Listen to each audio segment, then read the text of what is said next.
A warm welcome to the online program of the Hasselplattner D-School Africa's 10-year convening. We're pleased to have you with us as we reflect on the past decade and imagine the future ahead. The session will begin shortly.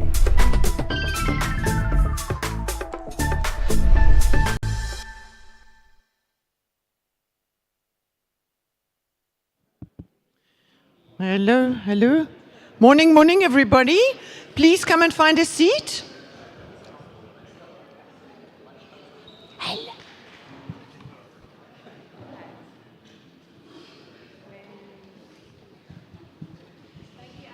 We're going to start. We're going to kick us off. Please go. All right, everyone. Can we have our song, please? This is all about saying hello.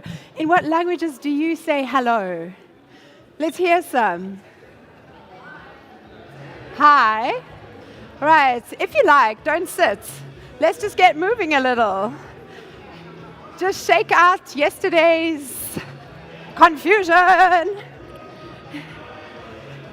And just move that body that's been lying still all night.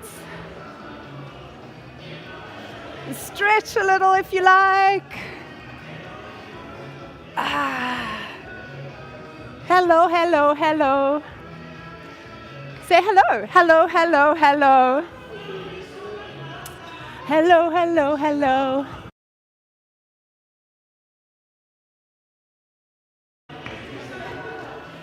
Okay, let's have a shout. How many languages let's hear. How do you say hello? Hello. Swahili? Oh no. How do you say hello? Just say hello in your language. Wepwe. Wimwega. Any others? Say again. Aha. How do you say hello? Sawubona. Sawubona. What does sawubona mean? Well, yes. Who was that? It means? It means I see you. I see you. How beautiful, right? So what is the intentionality for you about that when you're saying hello to me? The seeing is the inner soul. I see you as a manifestation of me. Wow. So like you're a mirror. Yeah, you're the mirror of me. Wow. And the collective. So I'm a mirror of you and you're a mirror of me. Yes, that's what it means. That's deep. That's in your hello. That's really beautiful. So we're going to invite you to embody that intention in a greeting. And Zola and I are going to show you the intention, right? So follow these steps. We'll show you, and then we'll play some music and invite you to greet others in the same way, saying, Sawubona, really, I see you, and I see you reflected in me and you. So we do this. Thank you, Zola. Bring your right hand to your heart, centering in yourself. And then another hand to your heart. And then reaching out that top hand and connecting to the person in front of you. So this is like when we shake hands, right? There's this exchange of energy going on here. It's not just a hello. You know, there's an exchange here. There's a flow between us. And then you bring your other hand and join those hands. And acknowledge the humanity in this other person. And then you return to self. Thank you. All right. We got it. And now with music. So hand to heart. Let's do left hand on heart. Okay. Right hand on heart. Right hand out. Left hand out. Right. Left hand back to heart. Right hand back to heart. Yeah. That's the mechanics of it. Okay, so you're starting left on heart, right out, like when you shake hands. Okay, so now with the music, please. Okay, start left hand on heart. So turn to a person, take a deep breath. Don't worry about the mechanics. If you get the mechanics wrong, just laugh. Really settle into the intention. All right, thank you for the next song. Judith Sepuma. No, that one, the other one.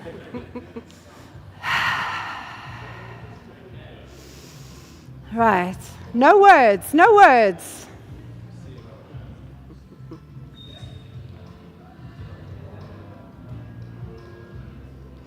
Sawubona. Sawubona.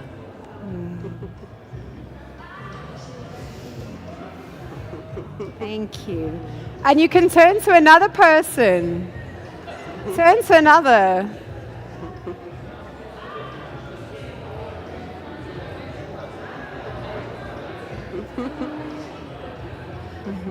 Me again.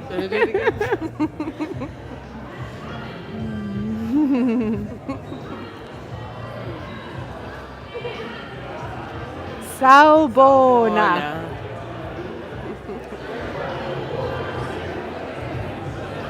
Lovely. Thank you. We don't have much time. I need mic there.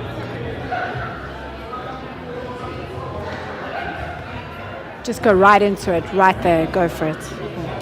Right, thank you. Thank you so much, everybody. Thank you very much. Unfortunately, we can't do this for too long. We have very special guests today lining up for a beautiful conversation that's going to happen shortly. And we can't run late because one of our guests has to be off to another meeting. So let us take your seats. Thank you very much. And Annie is going to bring us to recalling this beautiful visual capturing of what happened yesterday. Thank you, Jenny. Right, everybody, welcome. I hope you had a good night's rest. I know some of you were feeling a little exhausted yesterday, but also energized. So I'm really looking forward to our time together this morning. And there are a couple of new faces in the room, so welcome to you. And we'd like to catch you up by means of Dion and Claire's fantastic artworks. And Dion, we're going to hand you the mic. And if you can just give us a run through yesterday, just to refresh our memories, and for those who weren't here, just to have a slight pick on what we experienced yesterday. Thank you. Good morning, everyone. For those here for the first time, don't worry, you didn't miss out. Everything's here for you. So yesterday we arrived with curiosity, and we left with, I think, a collective hum, and it was evident in the music and the drums yesterday morning. And we moved from creative connection through to a keynote by Pumla that reframed design not as a human-centered framework, but as African life-centered. And we ended over there with the launch of an event, a launch that felt like a beginning, and it truly was. If you were in the room yesterday, and today we are hoping to carry that energy forward. And what we're asking, based on what we harvested yesterday, is not just how we design, but for who are we designing, and with who are we designing, and also for how many generations to come are we designing.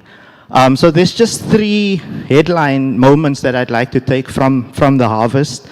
And afterwards, we're going to move the boards over there, so you have sort of an exhibition area where you can go and look and photograph. But I'm just going to highlight 3. And the one is over here where you see Pumla speaking. And it was that 15% of the world is the global minority. And we shattered the myth that design's center is in the north. As you can see, only 15%. And she reminded us that African cultures are not adapters of imported frameworks, but we are the central nodes for future innovation. And this wasn't just talk, it was also a quiet revolution. And over here, a very interesting, and I think this was my favorite thing to harvest yesterday, is that we are designing, it's called the 7, let me just read, the 7 generations principle. So we are designing for generations that are in the future, 150 years in the future. And as we're designing and using that faculty, we're getting feedback from them. And this was a beautiful analogy made yesterday. When the student is ready, the teacher appears. And when the student is truly ready, the teacher disappears. And I think that's the student that, or students of design that we all aspire to be, who designs for the future, for the year 2176, and get feedback from those invisible stakeholders now. It's like science fiction. And perhaps maybe a question that I think from this that was left open is, how do we measure whether design thinking is really working? And you can see that over here in the center. How do we measure whether design thinking is really working when the outcomes are generational? It's not quarterly, and the communities we serve have their own definition of success. How do we do that? And I think some of the examples that came out yesterday was the cautionary tale that when even well-intentioned solutions fail without deep contextual and cultural understanding. The example of the latrine that was, and the men sort of kicked against the idea. And those were some beautiful examples that came out of the studio. One last observation is the highest energy captures yesterday were not about the tools or the methods. They were about identity, humility, and legacy. And it felt like the room was less interested in how to do design thinking and more in who we become when we design together. And over here we see we have Captain Collab in the launch, that collaboration is our superpower. And is it our superpower? So I think that was the invitation with the launch is ready yesterday, that the world is not made of networks. When we decentralize, we shift, and we bring in the power of human collaboration. So yeah, I'd just love to leave you with that.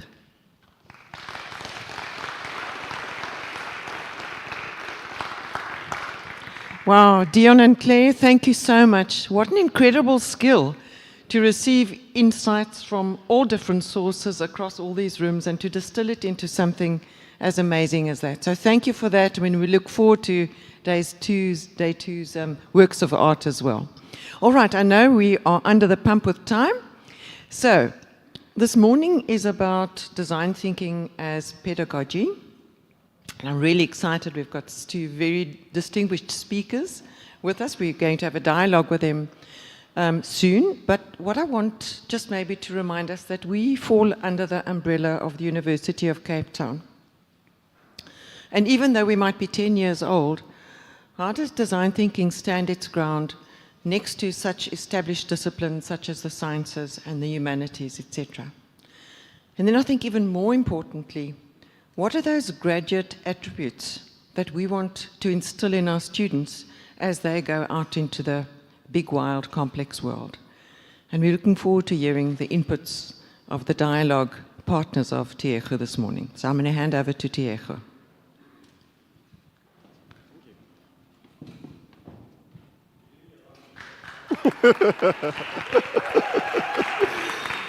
Okay.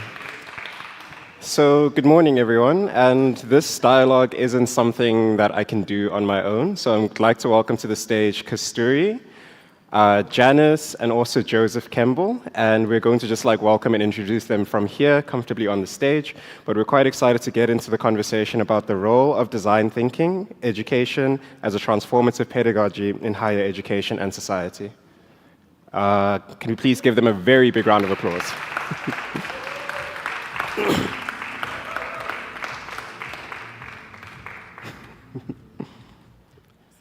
Cool. You take your choice. You have choice. This is fine. It's fine. Please have a seat. I'll walk out the way.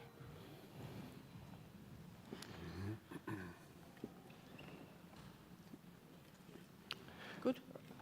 Good. All right. So good morning, everyone, and welcome. And again, my name is Tiego Monareng, a program lead here at the Hasselplattner School of Design Thinking Africa. And I'm here together with my colleague, Janice McMillan, from the D School's Learning and Discovery Lab. And it's a pleasure to host this conversation here today. As the Hasselplattner D-School Africa marks 10 years of experimentation at the intersection of design thinking, higher education, innovation, and systems change, this panel invites us into a deeper reflection. What have we learned about the educational transformation, and what may need to emerge beyond the paradigms that have shaped us thus far?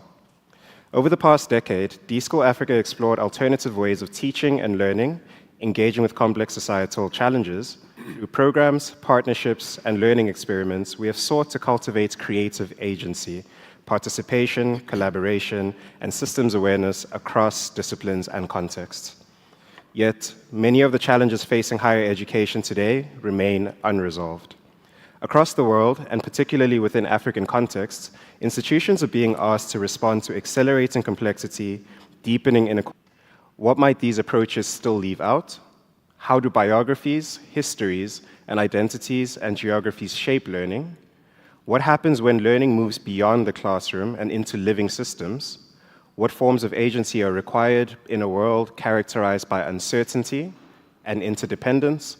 And how might African contexts contribute not only local relevance, but entirely different ways of understanding, learning, knowledge, and transformation? At D-School Africa, we don't see these as settled questions. Rather, after 10 years of experimentation, we find ourselves increasingly curious about what may be emerging beyond some of the paradigms, pedagogies, and assumptions that have shaped higher education and educational innovation over the past 2 decades. To help us explore these questions, we've invited 2 people whose work approaches them from different but deeply complementary perspectives. One brings perspectives shaped by design education, systems thinking, and living learning systems. The other brings perspectives grounded in higher education transformation, decoloniality, pedagogy, and social justice within South Africa and African contexts. Together, they invite us to think across questions of learning and being, systems and place, innovation and transformation, and ultimately, what higher education might need to become in the years ahead. To introduce our guests and help situate today's discussion with broader questions of pedagogy, transformation, and higher education, I'd like to hand over to my colleague Janice McMillan. Thank you, Janice. Thank you, Tiejo, very much. So, colleagues, it's a real pleasure to be sitting on the stage here today with the speakers as they are. And one of the reasons for me why this conversation is so timely is it sits at the intersection of several questions that educators and universities are thinking and grappling with, as Tiejo alluded to. We're also at a particular place in terms of thinking about the university in broader society, and which is stressing the importance, actually, at that conference of design and the humanities in higher education. So linked to our convening yesterday, Pumla, I'm not sure if she's here today, but I was really moved by her presentation, and she spoke about radical imagining and plural epistemologies, both, as I understood it, as counters to many of the terms that we use a D prefix in front of it, as a way to try and undo processes and terms that have done historical harm and in many ways continue to do so. And she also reminded us of the near extinction of one of our indigenous languages, of the Tru people, and Katarina, who's the last living member of the Tru people who speak the language. I would just like to give a brief shout out to my colleagues in SILT, who actually developed a MOOC, a massive open online course with Mark Solms at UCT called What is a Mind? And they went to actually interview Katarina about her language and her history. I think it was an important point that Pumla made yesterday. So these are very, very important issues to consider, and they link us as framing for this conversation today. So just to join on to what Tiejo asked is, how do we move beyond educational models that primarily transmit knowledge towards approaches that cultivate agency, participation, criticality, and collective responsibility? What might it mean for universities not simply to be transformational institutions, but transformative institutions capable of contributing to deeper forms of social and systemic change? And with this framing, how does it consider relationships within the broader communities in which it is located? I'm going to move to our 2 speakers now to help us explore these questions. We are joined by 2 folks whose work offers distinctly, as Tiejo said, distinct yet highly complementary perspectives on the topic. Our first speaker, I'll introduce both and then I'll come back to you, Joseph. Our first speaker is Joseph Kemble. Joseph is an educator, entrepreneur, global advisor, and co-founder of the Stanford D School. His work has spanned design education, innovation, institutional experimentation, and more recently, the development of living learning systems. Joseph brings a broad and philosophical perspective shaped by decades of working, exploring how people, organizations, and communities learn, adapt, and navigate complexity. We've invited Joseph to help us think at the level of the systems, learning, emergence, and institutional imagination. His recent work with us at the D School has been enlightening and inspiring. Following Joseph, we will hear from Professor Kasturi Bihari-Leek, who's the Dean of the Center for Higher Education at UCT, and someone who I've known many years and actually work quite closely with, so I have a deep appreciation for your work, Kasturi. Kasturi's work is deeply grounded in questions of pedagogy, decoloniality, epistemic justice, transformation, and higher education within South Africa and the Global South. Her perspective helps and challenges us to situate questions of educational futures with place, history, power, identity, and practice, asking what transformation requires within the realities of South Africa and African higher education, and linked to this, what kinds of educational leadership are needed. And that's an area that Kasturi has really showed me a lot about educational leadership in this space. So together, Joseph and Kasturi offer us an opportunity to think across systems in place, across experimentation and institutional transformation, and across global and local perspectives on the future of higher education. So to Joseph and Kasturi, thank you very much for taking time to join us in this panel discussion with Tieko and I. So I'm going to just start with asking both Joseph and Kasturi to give us an initial reflection. And we asked them for an image, a visual, that would capture that reflection. And we will show that visual now. So Joseph, please share and tell us more about the image. I'm not sure if it's coming on the screen yet. Tell us about the image you brought with you, and tell us about a key moment, experience, or question that has shaped the work you are stewarding today. And I'm just checking whether our visual will come on the screen. Thank you, Joseph. Are we here? Over to oh, you. Wow, cool. Hi, everyone. Was it Sal Buono? I love that one. It's great to be here, Janice and Teho and Kasturi. I don't know if all of you had a chance to listen to Kasturi's inaugural lecture. Was it last week? It was my first time of getting a chance to witness who I was going to be in conversation with up here. And you opened with ritual, you spoke about your experience, and I was just taken by the power of your presence. And so I'm grateful to be here with you. Yeah. We have an image that I think we're supposed to use as a reference for a catalyzing moment. For me, a little glimpse, I think, of where my life and curiosity is pointed right now, and where some of my inquiry is in terms of how learning happens. Do you guys know what this is? What is it? It's a ship, yeah, but from really up high. So this is a ship on the oceans. How many of you have heard of semester at sea? So we talk about place and the importance of place and how much it holds in terms of intelligence and history, and even as like a design, part of the design partnership. That has its advantages. What's really interesting about ships is they move. So they can drop their anchor, be in a place for a while, then they can lift their anchor and they can move. And I had been out, I took a sailing class at Stanford when I was young. I was a student. I just capsized the boat. I was floating in the Bay of San Francisco, thinking, well, at least my friends are taking finals, but I'm sailing. But I didn't have much experience on the oceans. And in 2013, so this is after leading the D School for over a decade at Stanford, and I never thought I would work at a university. I consider myself an entrepreneur. I'm curious about creativity and what creative intelligence is. And the D School was, for me, a third startup and a chance to really ask, what does it mean to activate this creative intelligence in all of us and to be intentional about how we design things?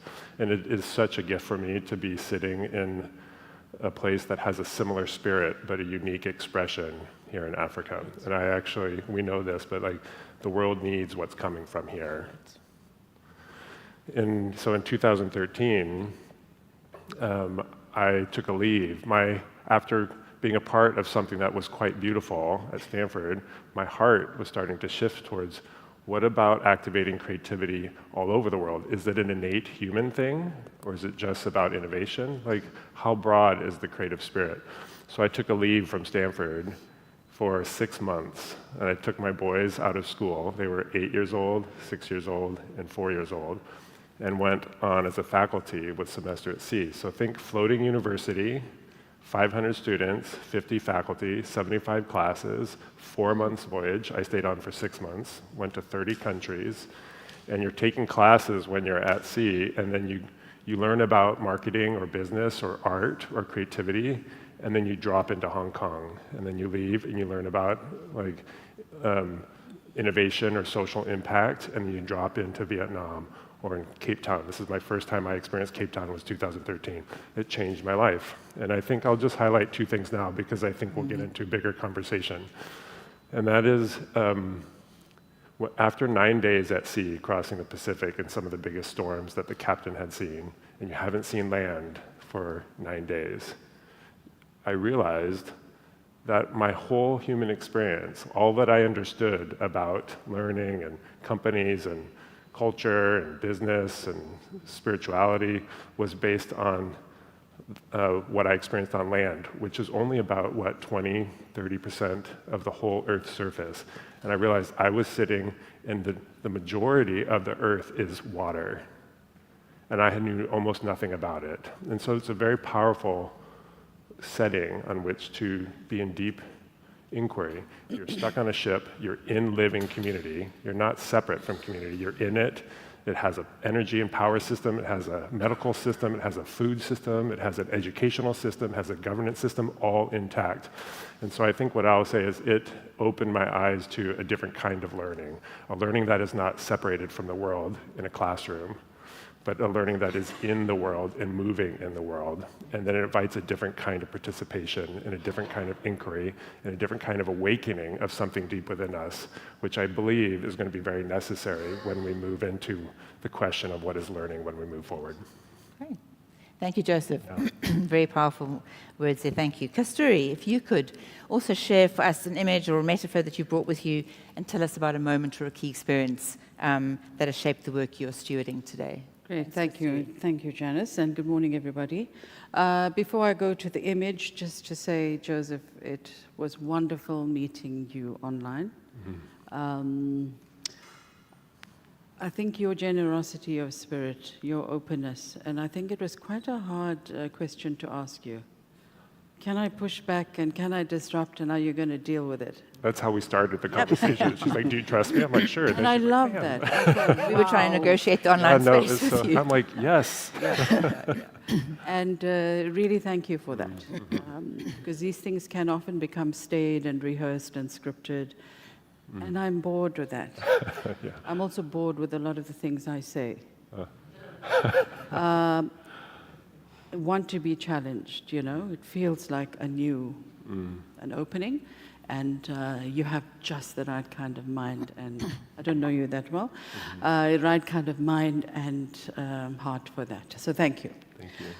So I'm sharing with you the metaphor of the banyan tree. On a visit to Mauritius last year, I stumbled upon this on a guided tour. Very interesting that its branches become roots, and then the roots become branches. So it grows through connection, reciprocity, and continual regeneration.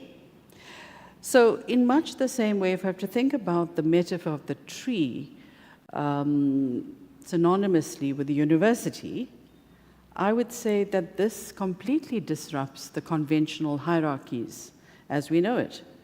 So the future university might need to become less of a hierarchy of expertise and more of a living learning system, where knowledge, being, and power and the future are continually reimagined together. In this way, the banyan represents an alternative imaginary.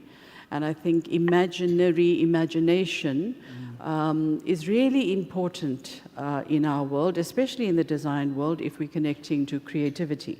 And from the harvesting I heard this morning, it is really inspiring. I think, you know, the fact that you gather together this 10-year moment to kind of reflect, introspect, and ask difficult questions about what the next 10 years might look like. is not easy. It's a deep moment, and I hope you recognize that. Just what you harvested yesterday, indeed, is going to the nub of the question around the world, you know? Can we do same old, and just dress it up differently? Or are the tools, interventions, etc., really addressing the grand challenges of the time? And if not, how might we reimagine that, right? How might that become something different? So just to witness that and to acknowledge that for the design thinking fraternity, maternity? Fraternity? Yeah. So the banyan tree is also not strong because of its trunk alone, right? It survives because multiple roots support one another. And this is collective agency. It's not heroic leadership or individual charisma. So I think that's very important, because as we designing solutions and interventions and prototypes, etc., it's very difficult not to forget who actually is concerned here. It's the majority of the people. Who are we designing for? What is the purpose of design? To what end? And therefore, the notion of the tree being rooted in the earth while you are doing your discovery on the land, very complementary, really needs to be rooted in context. And if I might offer already a critical observation, is that I think design thinking has been highly depoliticized, decontextualized, with a focus on the prototype. And we can't prototype everything. We need the people. We need to understand what the ground is. Terra firma or slippery slope? I'll leave it there. Thank you. Thank you very much, Kasturi. These are very powerful words, and thank you for sharing that visual with you. Tiejo, I think we're now going to move into the kind of panel discussion, and I'm going to get back to Tiejo to help us there. Thank you, Tiejo. So, Joseph and Kasturi, both of you seem to be arriving at this conversation from journeys that have involved a significant shift in your perspectives. And as we begin to reflect on where you find yourselves today, I'm kind of curious about what assumptions, certainties, and ways of thinking you've had to let go, and what new questions and commitments and ways of being are taking its place. So for Joseph specifically, I'd like to know that looking back across your journey, what was the most important assumption about learning or change that you had to let go of? And what did you begin to see instead that continues to shape your work today? Just one. Just kidding. Well, what showed up for me right when you were speaking that was, I remember when I was really young, I was captivated by like the creative moment when like something emerges that wasn't there before. And it wasn't until I was sitting in an engineering or design class at Stanford, and I didn't know what colleges were because my parents didn't go to college, but I ended up at Stanford. And I was thinking, wow, there's a profession that engages around the creative act. And I had found something that I didn't know existed. And then I left Stanford and I came back and did a master's degree in product design. So Stanford had a tiny little product design program for 40 years before the D School. And then I left and I did startups, and then I came back and the D School was my third startup. And we were asking the question, how do we invite others who didn't necessarily think of themselves as creative into being intentional about everything they create, whether it's a business or a piece of software, healthcare, or an education system. And that, like the notion of a scaffolding, a design process or design thinking was an invitation of you don't have to be a designer to start to participate in this. And that, I think we're all sit now in the shadow of that, for the light and the shadow of that, I guess. For me, what I found amazing is for those who hadn't necessarily stumbled into a way of working that was oriented off of life or humans or relationship, or they were always thinking about the solutions as opposed to trying something, it activated something in them and it shifted their identity, and they started to see themselves as creative in whatever they do. The unexpected thing for me was how So there's this creative spirit and moving in an intuitive way that's an essential thing, but it's intangible. Then we put this scaffolding, this process in place that people can participate in, hopefully to activate this creative spirit. But what ended up happening is that happened for many people, but what ended up being dominant is we just took the process and optimized the process and enacted the rules and then thought that was the thing. And for some people, it unlocked something deep within them, and other people it became just another procedure, another way to do the very thing they were always doing, whether it was hierarchical or product development. That surprised me. That surprised me. And I don't think that's unique to design thinking.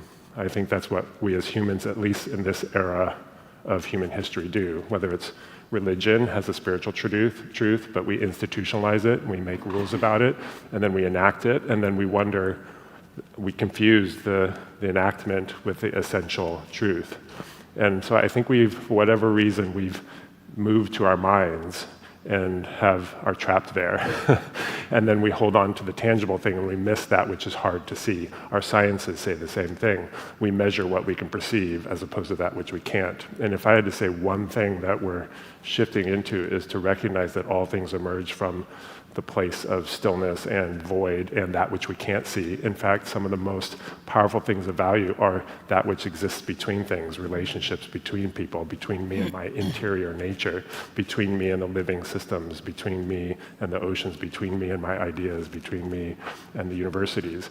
And I think we're going to shift into a place to be invited in to ask the question, how do we work with something that feels so invisible, but it's from which everything emerges? And so I've had to let go of the notion that a kind of method will take you there. It can scaffold you to try on behaviors that might activate something deep. But at some point, the methods won't take you any farther, whether it's your spiritual journey, a learning journey, a creative journey, a knowledge journey. And then you're kind of out in the open oceans, metaphorically. And it asks the questions, do you dare step beyond everything you know to lean on something deep within you, to uncover the wisdom you have within, and then start to move from that place? And I think when we do that, we move, something more powerful moves through us. Mm-hmm. And then we get to participate with others who are doing the same thing, and then we're part of a larger symphony of the kind of co-creation that I believe we need now. And but that's quite a journey, and then you find yourself on no ground to stand on because everything that you lent on for your confidence and security is gone. But then you find yourself buoyant from a very different place. And so that's the thing I feel is actually held in, and I'm an outsider, so I don't know, but I feel it in the wisdom that's held in the people in this land. You know something about interdependence. I think it was Archbishop was on a ship in 2013. That's when I first heard Ubuntu. And Mugende has also been reminding me of Ubuntu and Sabono. That's a notion of interdependence. So I believe that's where we're going. But I had to let go of a lot of things in order to find myself in that place. Oh, thank you, Joseph. And Kasturi, I saw your face light up, and I'm really quite curious right now if, as you were listening to Joseph, was there anything that resonates with you? I have a second question now, because I'd like to also know if there's an experience, realization that fundamentally shaped how you understand knowledge, and whose voices matter in education, and who would it be, and how does it continue to influence your leadership today? First, the resonance. Thanks a lot. Joseph, yes, I was really drawn to what you said, and immediately I thought, wow, ironically, education has actually sanitized all of that out of us. We don't learn how to access the self. We don't learn about interdependence. It's mainly a competitive individual world here. Getting ahead, getting the best mark, it's individual reward. So we come from that place, innately it's there, but we actually get schooled out of it. And that's a very important reckoning moment for education, school education, higher education, because what we're trying to do in terms of the challenges in the world is actually bring this back in. The very reason you're here today is to see what the gaps are, the blind spots. How is it that we've been designing solutions, but we're still stuck with the same challenges? What is the missing thing that we seem to ignore? So humanizing this place, the way we think, the way we work, it's critical to reactivating the creativity, that spirituality, that place of wholeness from where great ideas and thoughts might come. And that's a question for us all. In the curricula we teach, in our pedagogies, how are we activating that? Or worse still, how are we deactivating it consciously? Through the 3-hour exams that we sit through the desks that can't move. Nothing seems intuitive, just in terms of how the university is built. But I think there are lots of strides in the right direction. If we look at what is changing, a lot has happened, and I think universities are responding positively to that call to action. And so I have to believe that knowledge is changing from that very singular, siloed, authority center to something that is more diverse, plural, etc. But that's not going to happen with a magic wand. It's not going to just suddenly arrive. Here's knowledge 1, 2, 3, 4. It's going to be activated by the people who teach in class and who activate the students' knowledge. So it really is real. It's live. It's a living learning system, to quote Joseph's main body, corpus of work. So I think knowledge is changing, right? But like I said on Tuesday last week, knowledge can't miss humanity. Knowledge doesn't sit there and humanity sits somewhere else. What is knowledge, if not embodied, if not understood through the self and the multiple selves that we bring to this engagement? The second thing, I think, from an educational development point of view, and I work in CHED, the Center for Higher Education Development, very focused on access and success and belonging. In the last 20 years, we have focused heavily on access. But today we understand that access alone is not sufficient. You can get all the students into the university. They can be present, but still not experience belonging or recognition.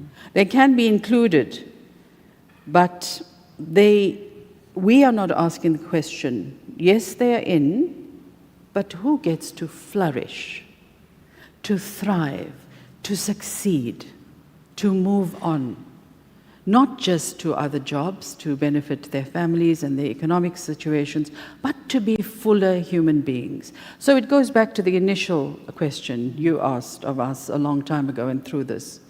What is the university good at? What is it good for? That's Janice's question. And I think it's something we have to come back to in waves, on your ship. In waves. It doesn't happen in one moment. It's not an episode. And to have the courage and the energy to revisit this and to come up with deeper responses, I think really is important. So I think we are moving to a collective agency.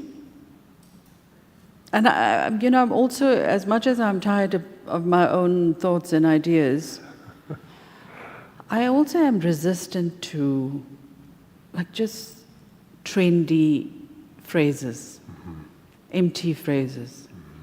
They're very prominent in conference themes. And I think, it might be a good temperature check, a finger on the pulse, but do we embody those words really, Collective agency, sounds good. Ubuntu, rely on each other. But just, think about it, look around you. Do we rely on each other? Are we vulnerable in ways that really connect us? Do we have a common purpose that's beyond the individual success story? What do we reward at Excellence Awards and all these award ceremonies? Are there groups coming up for co-awards? No, it's singular awards. Even though all the people have helped you to get to that place. So it's a deep moment of reflection. of understanding what is changing. But what is changing is not changing outside of ourselves. It needs to be changing inside as well. Thank you. Thank you, Kasturi. I enjoy hearing that because it's from your perspective as the Dean of CHED, we get to hear just how uniquely the change within can start to actually shift the system as well. And I think it's quite important because we also were at a moment where CHED was in a year of reflection as well themselves. So it is quite exciting to hear that that kind of thinking is translating into both of the spaces. What I also enjoyed about Kasturi's reflection now is that it's starting to root everything in something a little bit more concrete, the places that we work in and actually the departments and the institutions that we're based in. So over the past 2 decades, design thinking and transformative pedagogies, academic development and education innovation have opened up important questions within higher education. And at the same time, many of the challenges that motivated these approaches remain unresolved. So Joseph, you suggested that living learning systems emerge from recognizing institutions, both traditional in education and aspects of design thinking. Can you share a concrete example of a living learning system and what it makes possible that more conventional education approaches often struggle to cultivate, particularly in relation to complexity, participation, and collective learning? Beautiful. That language was just coming recently, living learning systems, as an inquiry of like, well, what do we call the kind of learning that moves through us in a more alive way? I'm experimenting this fall. I'll be back on the ship, so September through December, and semester at sea is needing a whole new kind of core experience. They have all those classes and all those faculty and all those students having those transformative experiences, but the one class they teach in the middle, they're wanting to rethink.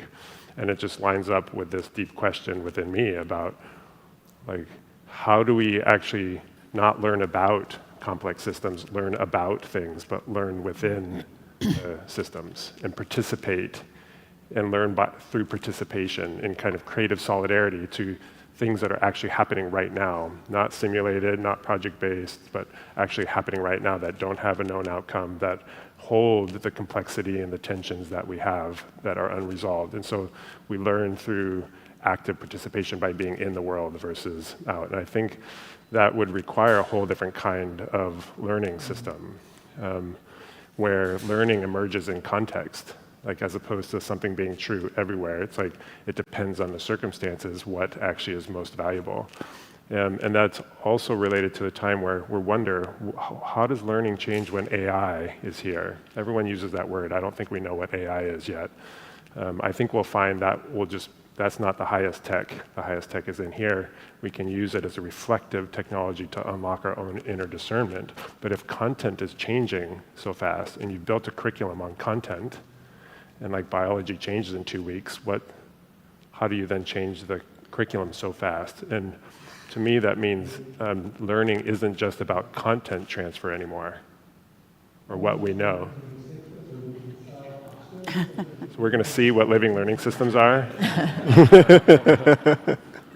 Cool. So, is that the TV? Cool. So I think I want to try to pull a couple things together. One is, if learning isn't about what we know or content transfer, here's what you need to know, because it's always changing and it's accessible to us, then what is learning? To me, and then what is it that we know? Learning is about inquiry in context. What are the questions that we don't have answers to in this moment? The knowledge will arise in multi-perspectivity with people who have diverse experiences. Then we have what we can work with. So then it's about being in context, holding lines of inquiry, and engaging in the world so that the knowledge that we need at the time, we can then participate in co-creation with the thing that's actually happening right now. But that requires you to get out of the classroom. Like I was talking with Richard, and he's like, we got to throw the classroom out the window. And I'm like, well, where do we go? And I'm like, well, there's this ship. Maybe it's the 4th D school, where we have a place to leave our default thinking, leave everything that we know is working, and get into a different environment and engage in the world in something messy and carry our questions with us. And then port to port, country to country, we learn different answers and we learn together in a kind of creative solidarity. I can give an example of a project, a pilot we're working on now, but I know I'm talking a lot, so I'll pause. You guys can ask me questions afterwards. But I'm excited about these experiments that we're doing together. Thanks, Joseph. And I'm quite curious about our own complex context here in the University of Cape Town as well. So, Kasturi, what do you believe the unique contribution of spaces like CHED can make to the university? And what have you learned about the conditions that universities need to create for this kind of transformation, and if it's to move beyond aspiration and into practice? Sure, that's a big one. I wonder if I should ask our DVC to join me.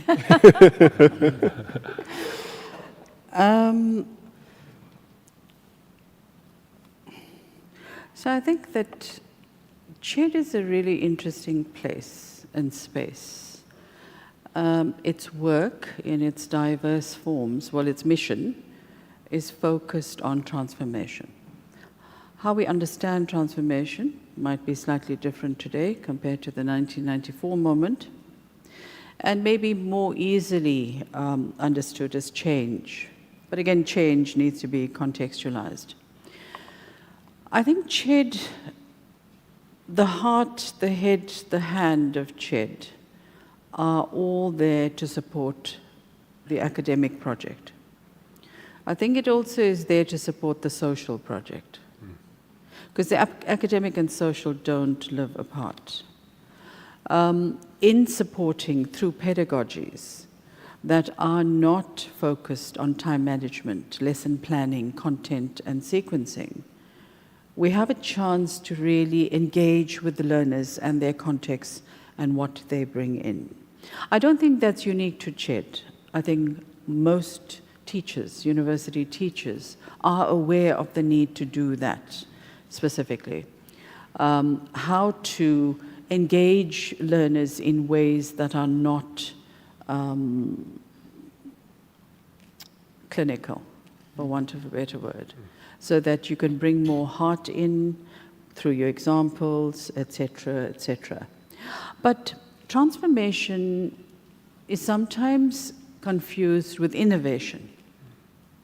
And I think innovation and entrepreneurship are really important challenges for us in this time, but we have to manage that well.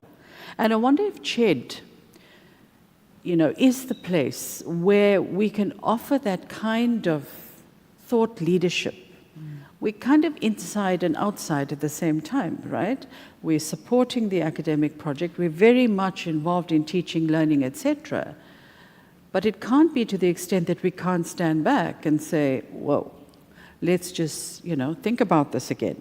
So transformation is not a workshop. It's not a policy.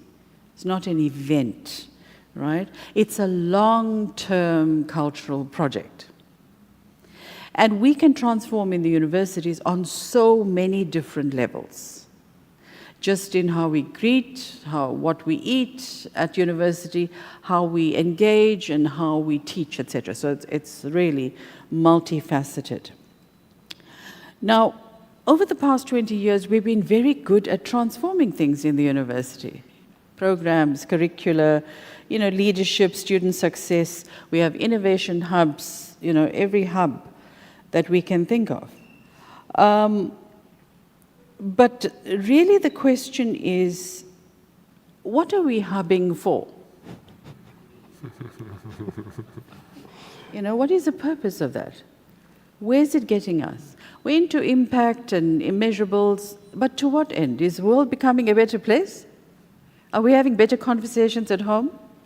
Are your children in a better place to tackle the challenges? What is the measurable? The number of A's, the number of certificates, how well you graduate, and which company you get to work at. That is really the question that needs to be at the hub of all the hubs. Yeah? We need to redirect. We need to think really deeply about our purpose and what we're doing here on taxpayers' money. Yeah. Thank you. Hubbing for hubbing's sake. So throughout this conversation, both of you have suggested that many of the assumptions that underpin higher education may no longer be sufficient for the world that we're finding ourselves in. Rather than ending with this critique, I'd like us to look forward to possibility. And if we are standing at the pedagogical crossroads, what forms of learning, participation, leadership, and transformation do you think are beginning to emerge?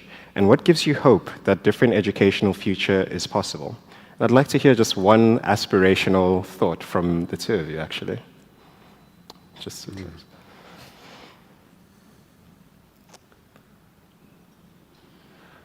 Well, I maybe two halves to one thought. It feels like we're in an epochal change, like ending of many things that are no longer working side by side with the birth of new things that we're not quite there yet. And that probably feels quite disruptive to most of us. I'm hopeful. If we look, I think it was Pumla mentioned the language that, what was it called? New? Yeah. 26,000 years been around. As humans, we've navigated epochal changes before. Some part of us knows how to do this. So that gives me hope that if we get out of here, we drop into here, and we connect here, we know how to do this. The second is, if you ask the question, where did universities come from? Like, we're talking about changing something within one thread. Like, back out, where did that thread come from? It's a longer conversation. But humans, long before formal learning environment, schools, passed on knowledge in many ways. And at some time, it branched, and instead of asking, who are we becoming, we started to ask, what do we know? And there has been great advances when we formalize that. But that has story that we try to command and claim and own, and we talk about colonization. So you mentioned the need for kind of coming together again. So this notion of how do we weave together an inquiry of who we are. Who am I uniquely? I'm an identical twin. We have twins here also. The world couldn't tell me apart from my brother. That was very confusing for me. But I know deep inside I'm different and unique. So but we all are. When I sit in that most uniqueness, I am one with everyone else. And so from that, I am one with everyone else. And so from that place, if I become who I am uniquely, but Kasturi does too, and Janice does too, and Tieho, and all of us, then there's a different kind of web of flourishing and dimensionality. Our essential unity comes from our dimensionality, not anything else. And so I think when we bring that deep inquiry of who am I becoming, who are you, I see you are as fundamentally different but one with me, then we're participating in something else. And if we can weave that kind of becoming with what we are, the knowledge of what we are continuing to unfold and participate in co-creation, there's a different kind of braid. And I think that then the world starts to reintegrate as opposed to disintegrate. And then all the differences no longer are fragmentations, they're a beautiful prismatics of a completely different kind of world. But we don't realize even thinking is a form of separating this or that.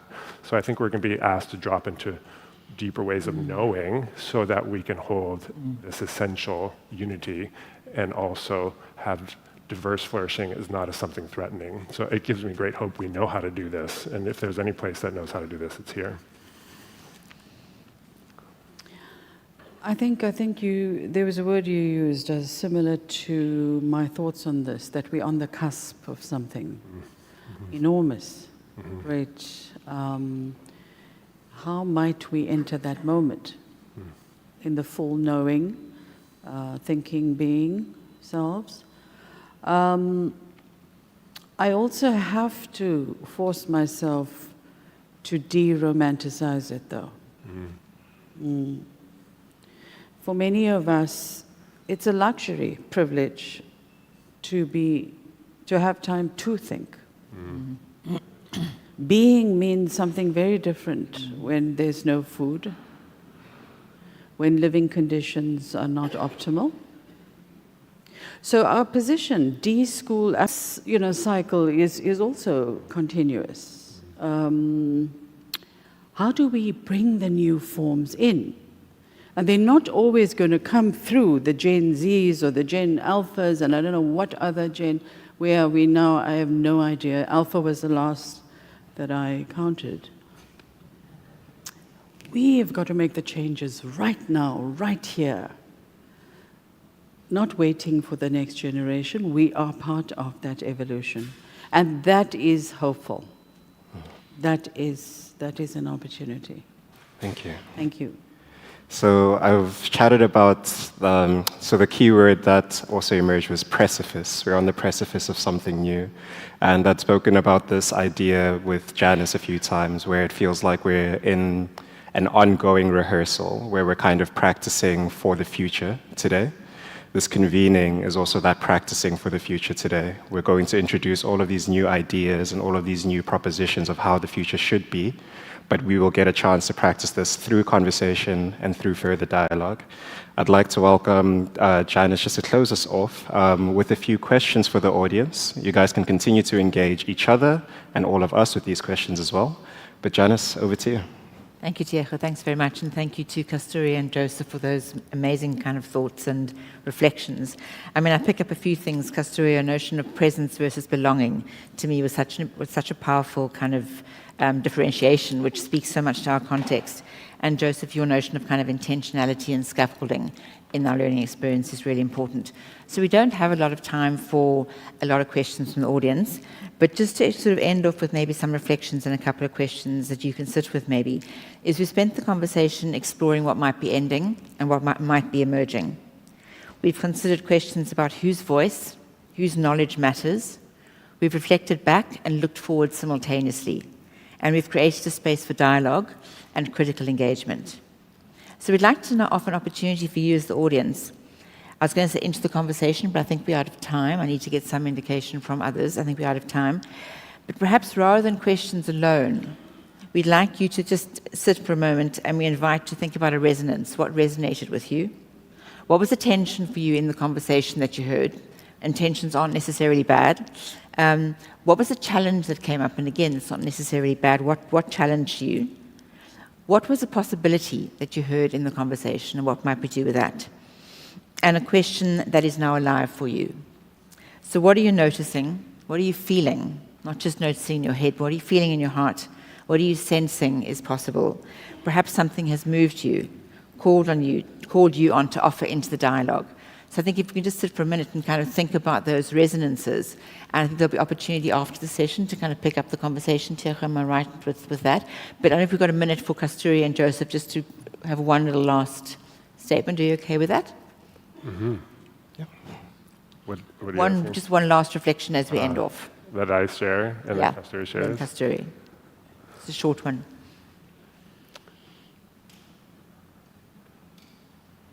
I think that's it. Just like be okay with the silence and just grateful for like multi-perspectivity, to be able to engage in like rich, rigorous discussion, even at the beginning of like knowing you. So thank you. Thank you. Anything from you, Kasturi? No, thank you. And just thank you to all of you. And I'm sorry we ran out of time, but I think there was an opportunity here just to be in the presence of quite a deep conversation that, you know, I think is really important as higher education is grappling globally with its purpose, not only post the pandemic, but that has kind of accentuated some of the challenges that higher education face. And I think there's a collective imagining and a collective project that we can do kind of together, because each little sphere of influence counts towards a bigger kind of collective whole. So, yeah, thank you. Tiecho, back to you maybe.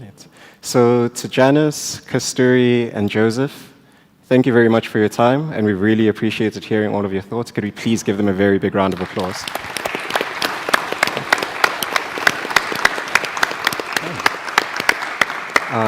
Annie, back to you. And to Tiecho too for holding us. Yeah, can you give me a round of applause?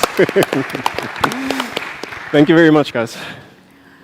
I think an invitation to you all is, if there are any questions that you wish you could get to ask, could we please maybe put them up on Event Mobi, and it's on the actual chat, and you guys can also just ask the questions there, and we'll see which responses that we could get to.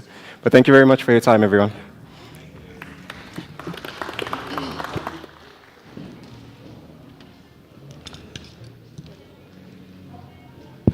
Thank you, Tiecho, Janice, and team. Wonderful inputs. So before we move into our next section, is Aniban here this morning? Oh, there he is. Good morning to you as well. Yeah, okay. I cannot help but thinking about Aniban mentioning yesterday that he's not sure if he's a good teacher yet. And this morning is all about pedagogy and teaching, and I couldn't help but think of a story. My mother, about 60 years ago, she was a teacher at a pre-primary, and on their syllabus, she had to teach, she was an art teacher, and she had to teach them about masks. That was on the syllabus, so she was thinking, how can she engage these 6, 7-year-olds, a particularly busy group of little boys, on how to make masks. So she thought she would introduce clown masks, because it would be something that they'd be able to relate to. So she had one mask on this side that had a bit of straw for hair and a hat of sorts. And on this side she held a mask of a real clown with like red lips and white. So she held the one mask here and the other mask here, and she said to the class, so which of these masks which of these clowns do you prefer? And the little boy put up his hand and said, ma'am, the one in the middle. So, anyway, the honesty of the little ones. Right. So as we move into our next section, as mentioned, I'd also like to share with you like a little seed of hope I saw, and it's something that Kasturi and Joseph referred to, was what are we rewarding our students for? And for the last 3 or 4 years, I've been invited to the award ceremony at one of the primary schools. It's a private school. And they have various awards, and the prizes are books. And they have something called an achievement award. So that would be the child, obviously, who's achieved the best in terms of their maths or their science or whatever it is. And then they would be given a book which covers that field. And then about 5 years ago, they introduced introduced another award. And this award was for one that was all the students in the school selected. The teachers didn't have anything to do with this award. And this award went to the child in grade 7, who was the one who made the greatest contribution to the school in terms of to the other children, to sport, to academia, to an extent, to cultural activities, but mainly the one who would be walking around on the school premises and looking out for the little one that was alone, encouraging them, etc. And that was called the Contribution Award. And that child subsequently would receive a big voucher, a financial voucher, where they could go and select the book that they wanted. And I thought, wow, they've really progressed. They're trying to focus and award the people or reward those that are bringing more than just the academic knowledge in an academic institution. All right, Jenny, I'm mindful of time. Let me just see how we are progressing. 9:04. Okay, so I think we need to move on. Too many stories from me. Do we have about 3 or 4 minutes, Jenny, before I know we've been sitting for quite a bit. So I'm going to ask a question. And that is, we talk about the graduate attributes. And the people, we forget that they've come a long journey from home. They've had preschool, primary school, secondary school, and yeah, they come into high school, and we receive them because this is higher school education or higher education. I want you maybe just to engage with the person next to you, hopefully somebody new or somebody behind you. What do you think at the D schools, wherever they may be, what do you think the graduate attributes are that we should try and inculcate with our students? Can I give you just like 2 minutes to reflect and chat to the person next to you? And then maybe we can have 1 or 2 people sharing. Okay, just 2 minutes, please. Graduate attributes beyond academia.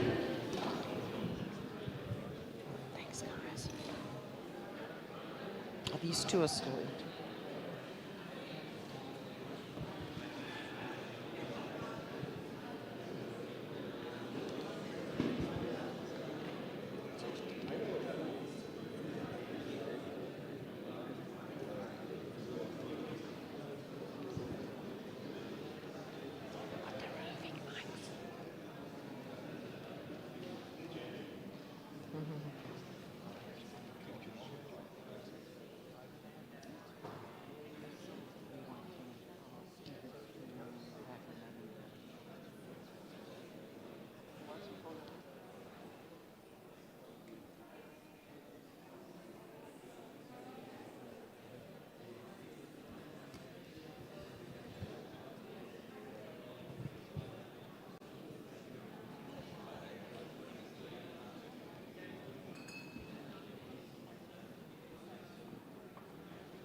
Right, if you can just wrap up your last sentence, please.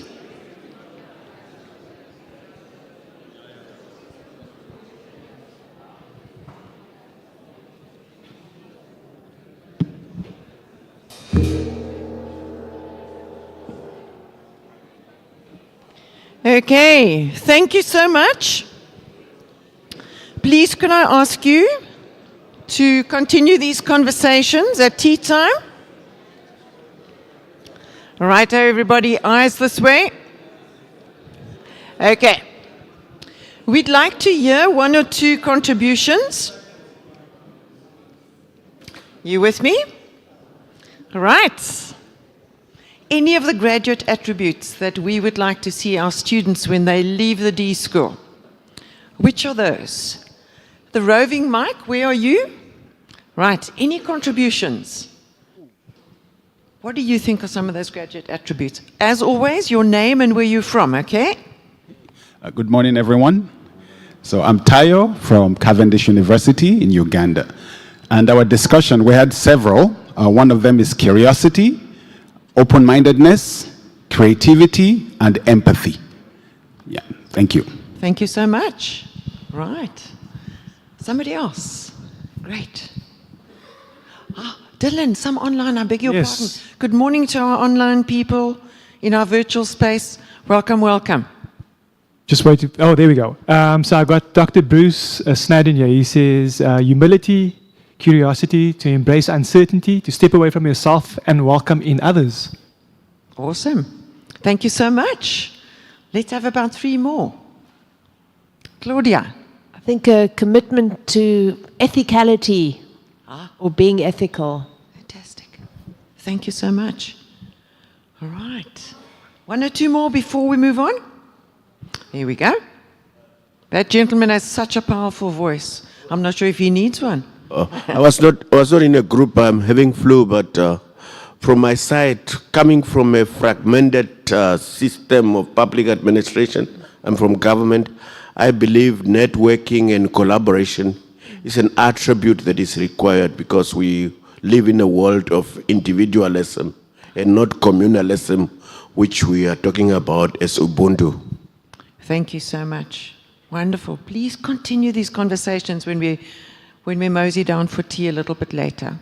I was thinking about Kasturi and Joseph's inputs, and I was thinking Kasturi saying that she's becoming bored, that she becomes bored very quickly, and I was thinking she must not become bored too quickly as the Dean of CHED. We need her. 1 or 2 people asked what CHED stands for, and it stands for the Center for Higher Education Development, and she's the Dean of that faculty, and she keeps us on our toes. Joseph, thank you. I had visions of you on that ship, and maybe when the ship started, maybe cruising around the safer areas. And I think of a cruise liner, and I think of them being in the Med and in the Bahamas and such. But I imagine with you at the helm that you've taken on more choppy and challenging waters, the Horn of Africa, the Cape of Storms, etc. So keep up the good work. Thank you. All right, so we're moving on to our next section, which is titled Design Thinking Pedagogy in Practice. All the alliteration there. So the D School has been very busy in the last 10 years, and I can't wait for Richard to share that journey with us this afternoon or this evening at our celebration evening. So the D School has been busy with, amongst others, new program development, our foundation track. We've been looking at our design thinking in practice program for our corporates. We update that. What are the needs out there in society? I know there's a new program which we're going to focus on student leaders, etc. We are looking at reimagining the existing coaching coaches and lead programs, their training. We're looking also, and a key one I want to mention here, is the research and development work taking place through the Learning and Discovery Lab. So the Learning and Discovery Lab was established in 2023, and it is headed by Janice Macmillan, who was sitting on our stage right now. So the purpose of this Learning Lab is to collate knowledge that is generated through our programs and then to feed it back into practice. And it's also to develop the research capacity of the D School, which we can then share beyond just our borders over here. Yesterday, you were introduced to one of their projects, and the one was the African Design Thinking Network, which Jenny told you more about. And one of them being the glossary of new design thinking terms that are more pertinent to people studying in Africa. In 2024, we started with a co-creation process, a really exciting one, where the Learning Lab began to identify issues and themes that can inform our teaching and our research. There were a number of themes that emerged, but 4 of them were really prioritized. The one was, how do we inculcate mindsets? What kind of mindsets are those that we want students to leave with? Then we looked at tracking impact. So how do you measure something or how do you measure the impact of something if you cannot measure it? How do we track? Once the students have left, where do they go? What do they do? What change do they make? Then also we have to visit our design thinking as a transformative teaching process. And another key theme that emerged was around wicked problems in Africa. What are they and how do we set about tackling them? Remember, wicked problems are rarely solved, we just learn how to manage them. So if you think about the responsibility of the Learning Lab, it is big. We've got to play catch-up with departments such as your humanities and your sciences, but we've also got to forge a new and a recognized path. So our next section, we're going to speak to 4 of our project leads, and they're going to give us a summary of their reflections in the practice that we espouse at the D School. I'm going to mention them to you. So the one that focuses on the lens of remember is one that's been headed by Jenny, where she speaks to African stories of design thinking. The next one is around reframe, where we have Babalwa speaking about design thinking language and translation. The one that focuses on the rethinking, this would be a focus on the mindsets, headed by Rail. And then lastly, the R of resolve. And this is where we have the inputs of Precious, where she shares her journey of research on a personal and academic level. So I'd like to invite those 4 onto the stage to share with us their journey. And while they're coming up, I want to tell you that after we've had tea, they are going to be up in the studios. We'll tell you exactly which studio they will be in, and we invite you then to enter a deep dive, probably an hour of discussion with them, to unpack their research and really to make your contributions to those 4 different projects as well. So welcome, Jenny and team.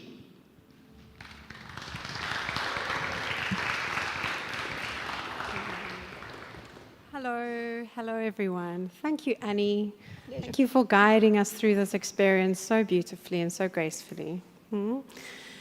So, remember, this reflective lens for this convening reminds us to remember African stories, to remember our roots, our innovation, our ingenuity in this context, and to look to what we have in our midst to inspire design thinking education. We have so much so that we can make our teaching more relevant, more practical. So let me tell you about the Design Thinking Stories project, which has really been an experiment in contextualized design thinking pedagogy. My husband was a lecturer at CPUT at Industrial Design, and he said to me, don't use such big words as pedagogy among academics, because then you really set the bar high and you have to say important things. And then he shared with me that a little Winnie the Pooh meme that says, I don't like it when people use big words. I'd rather they say simple things like, what time is lunch? So this project really is about grounding this in storytelling and not to get too highfalutin, not to get too hierarchical and exclusive in academic sort of terms, but to make this work feel really accessible and real and relatable. So the inquiry that we set out has been, well, this project has been incubated within the Learning Lab, but it really emerged within conversations of the Design Thinking Network. From early conversations where we said, what do we need to do here?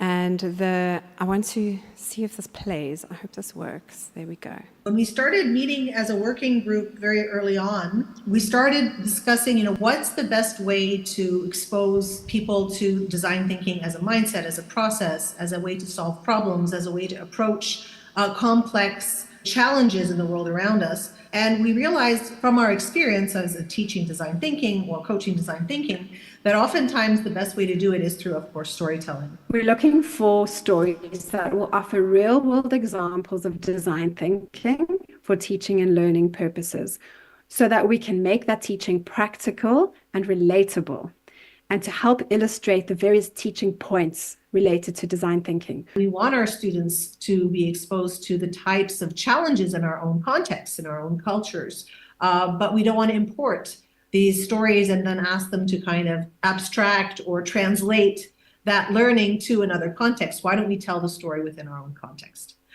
in our own voice and from our own, rooted in our own cultures?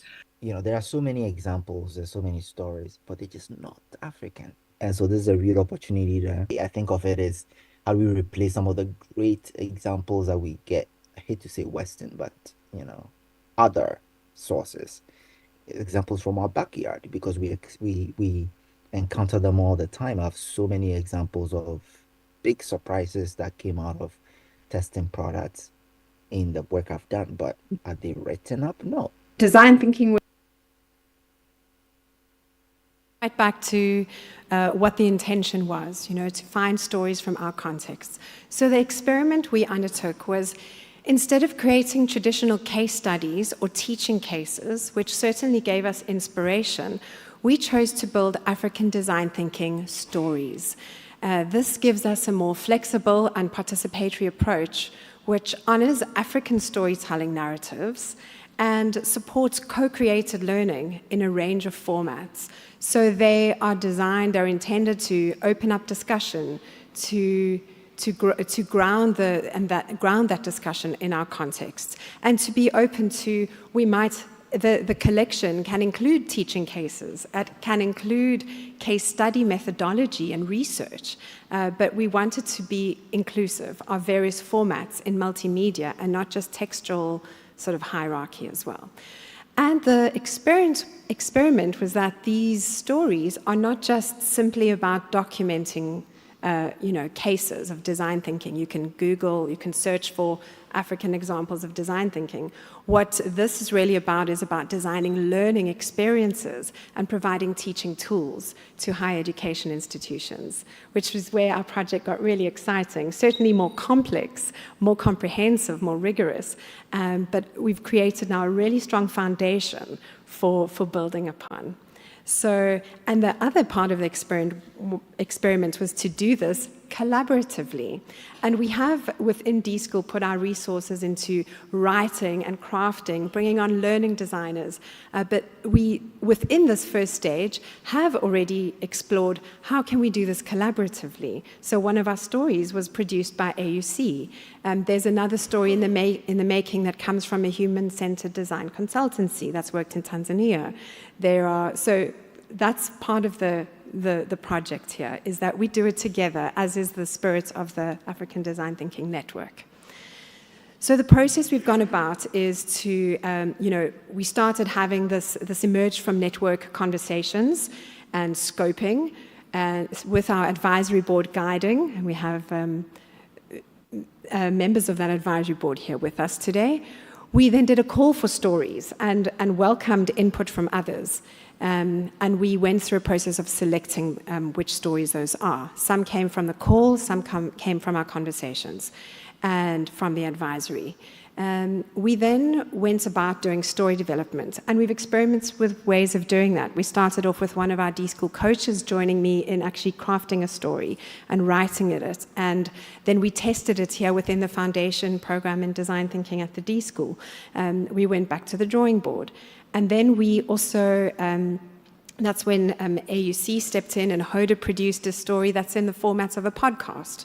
Then we realized, but wait a minute, when we write about these things, what is the conceptual framework around it? So we built a conceptual framework, which Rail assisted us with, and which really drew on sort of the curricular framework that you might hang these stories onto.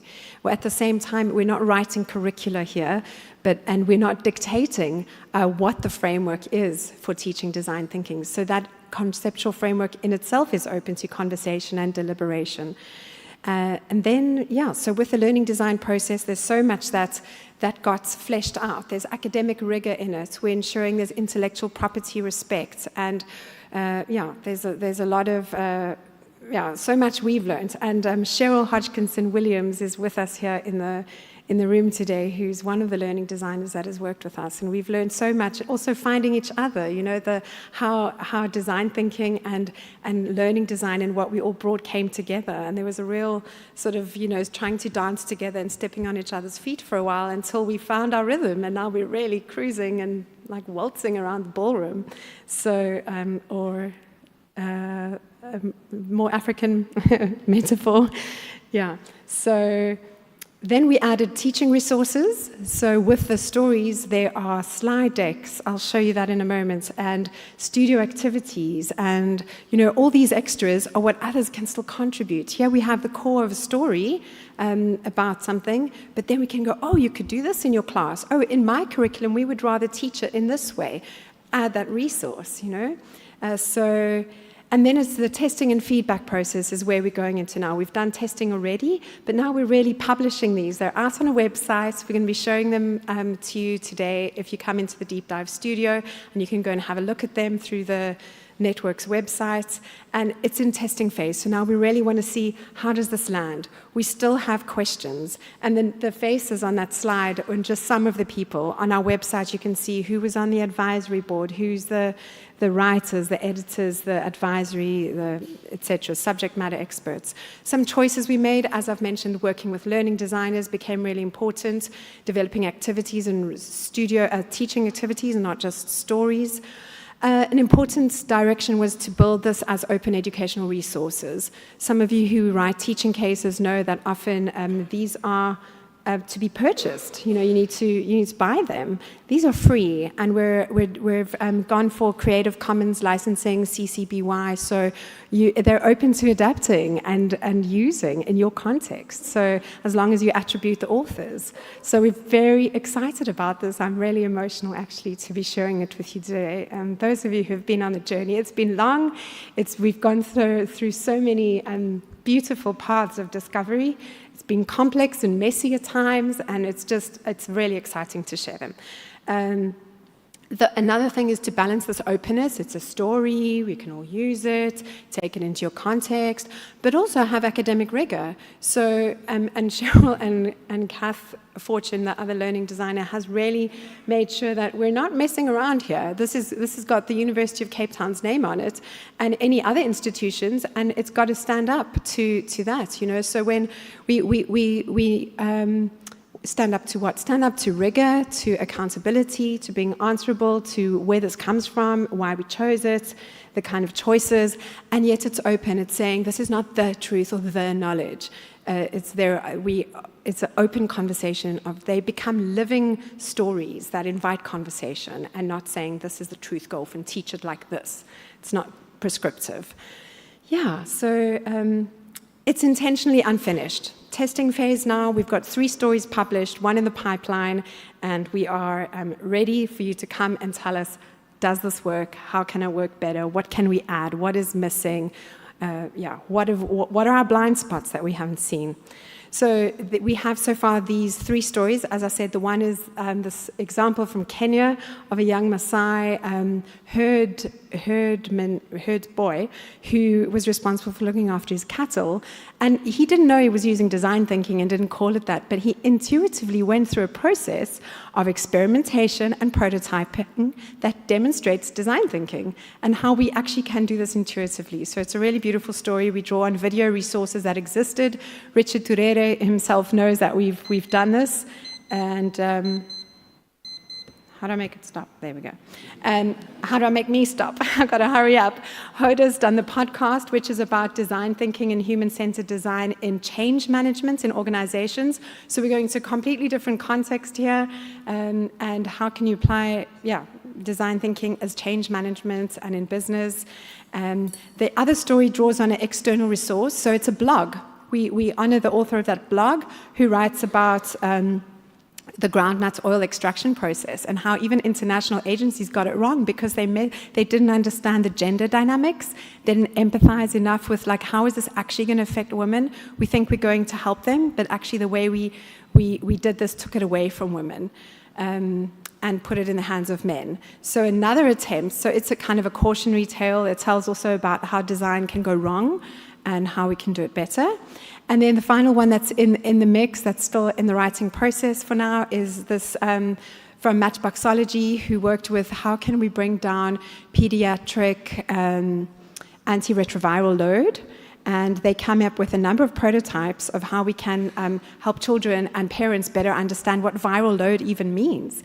And they came up with some brilliant prototypes, and one of them is a storybook, that these children actually finally understand what it means to have HIV and why it's important to take my medicine and how my blood is getting stronger and the virus is getting weaker, all told in a beautiful traditional storytelling format in Swahili.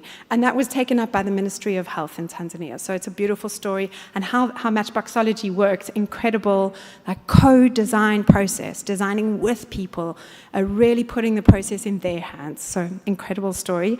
And there are more in the making. We've got some of our D-School alumni, and there will be another call for stories, not right now, because we want to just test before we go forward. We want to know how should we go forward.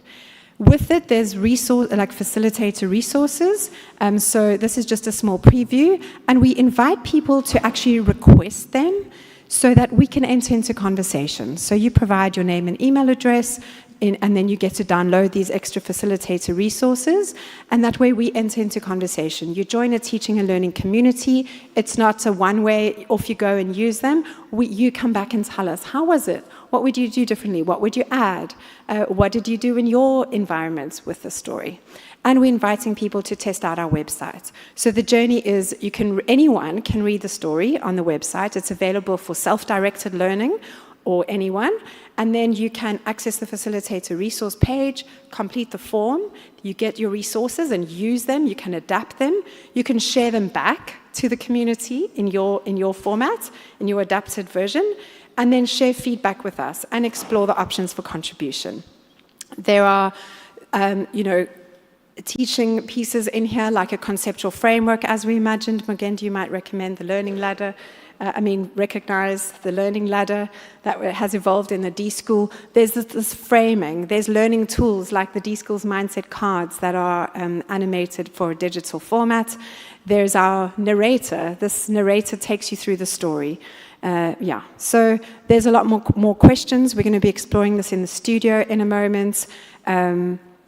Asking these questions so that we can take it forward. And opportunities to share feedback and contribute resources to the existing stories.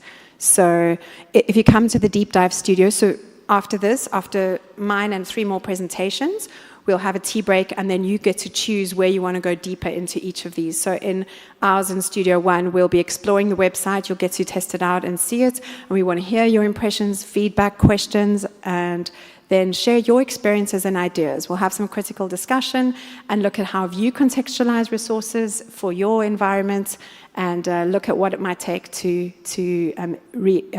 iterate this project further. Thank you very much. Okay. Well done to everyone involved. Thank you.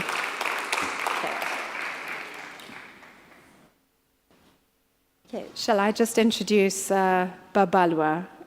You can come up and do your piece. Thank you so much.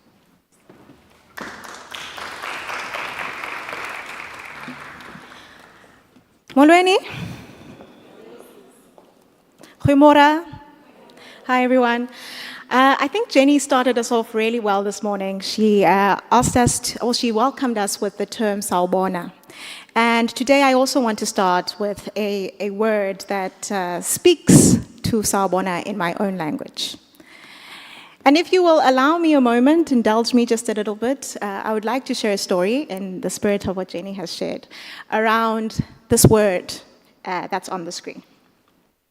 So during the early South African transition to democracy, my parents moved us from a rural village, Mqanduli, to a township in what was then East London, and this township was called Mdantsane, and then eventually to a predominantly white suburb called Amalinda.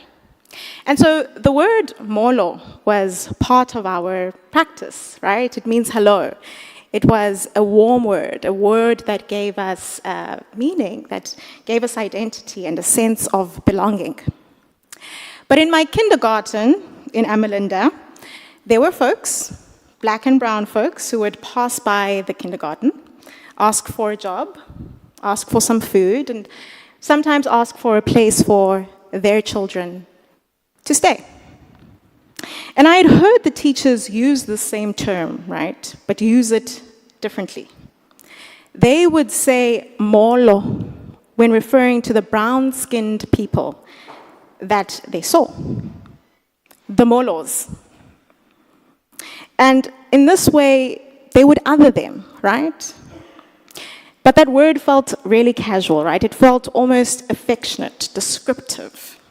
And I used it too. As a child, I was walking around calling every brown person, the molos, the molos, the molos. And one day, my mother, who is a prosecutor, stopped me. And in the very incisive way that prosecutors question their 4-year-old children, she asked me what I meant by that word. And in that moment of being questioned by my mother, I realized something that has stayed with me, right? That I was a molo. I was one of those others, right? I'd been using this word, absorbing it, repeating it, without actually understanding that it placed me outside the center of the world that it described. So that word wasn't just a word. It was a frame. And I had been living outside of it without even knowing that the walls were there. And so that childhood moment taught me something that I've spent years trying to name properly. Language is not a neutral vessel for meaning. Every word that we use communicates more than its definition. It communicates power. Who gets to name things? It communicates value. Who is at the center and who is at the periphery? It communicates identity, right? Who belongs and who is othered. And much of this happens in the unsaid, in what is implied, in what we take for granted because everyone around us is also taking it for granted. So this is what I mean when I say that language is a frame, right? A frame doesn't just hold a picture. It tells you what is worth looking at. And crucially, it tells you what falls outside its edges. So what does that have to do with design thinking? I'm sure everyone in this room can answer that question because we've been discussing it in depth, right, over the past few days. Right? Design thinking is a methodology that is built on language. Its stages, its tools, its mindsets, they are all alive within words. So empathy, ideation, prototype, user, human-centered, wicked, problem, these are not neutral technical terms. They arrived from a particular place, a particular institution, a particular culture, and a particular moment in history. So that context, it is Stanford, right? It is the late 20th century. It's Silicon Valley. It is a predominantly Western English language way of naming how we solve problems. And here's the thing about frames, right? Because once they become standard, once they're taught in universities and embedded in toolkits and repeated in workshops, they stop feeling like choices and they start feeling like facts. Now that's subtle normalization. That moment when frames become invisible is, I want to argue, one of the most important challenges that design thinking faces as it travels the world. And I want to be clear that I didn't arrive at this problem alone, okay? This question has been raised by colleagues, by design practitioners who have felt the friction of working in a methodology that doesn't quite have the words for what they know. By language experts who study how knowledge and systems interact and collide, by educators who are working at the edges of design thinking and who have asked themselves, whose knowledge is this? And who was it made for? And within this school in particular, this conversation has surfaced many a times through the Decon Festival, through the work of the GDTA, through the Stories project that we've heard from Jenny. So this isn't a fringe concern. It is increasingly recognized as a central one. And so the research that I have done that I'd like to present today contributes to that larger conversation. So the research I want to share today set out to do something specific, to look at language in design thinking systemically, across multiple schools of thought, and to particularly ask, what does language do? What does it assume? What does it leave out? And so this methodology was shaped by a couple of things, but particularly 3 influences. First, decolonial frameworks, which asks us to notice whose knowledge actually counts and whose does not. Second, it was rooted in critical pedagogy, right, which is the tradition that insists that education is never politically neutral. It is always bound up with power. And third is linguistic anthropology. This is the study of language and how it doesn't just describe the world, but how it actually constructs it. Of course, my own positionality as well was part of the methodology, because I am an African practitioner, and I'm looking at a field that was largely built elsewhere. And that vantage point, I don't think is a limitation. I believe it to be part of the research. I think it is a research instrument. And so the output of this research is a glossary, right? It's not a dictionary, because a dictionary tells you what a word means, whereas this glossary actually just asks us where the words come from, what it assumes, how it translates, and what is missing. So we took terms that appear consistently across design thinking curricula and toolkits, terms like empathy, like bias, like ideation, prototype, human-centered, all the words that we know, and we cross-referenced them across multiple schools of thought. So the Stanford's D School, IDEO, HPI, and also emerging African and indigenous frameworks, like those that are presented in the work of Amolo Ambole, HCD Africa, and PADI. And the questions that we asked of each of these terms were, where does this word come from? What does it assume about the person who is using it and the people who are being designed for? What does it translate or not in other contexts, and what does this translation actually reveal? And then lastly, it asked what concept or practice exists in other knowledge systems that this term fails to capture. And from this research, 3 things stood out. First, some terms are loaded, right? And they're loaded in ways that we rarely acknowledge. Take empathy, for example. In a Western psychological framing, empathy is about imaginative projection. You step into someone else's shoes.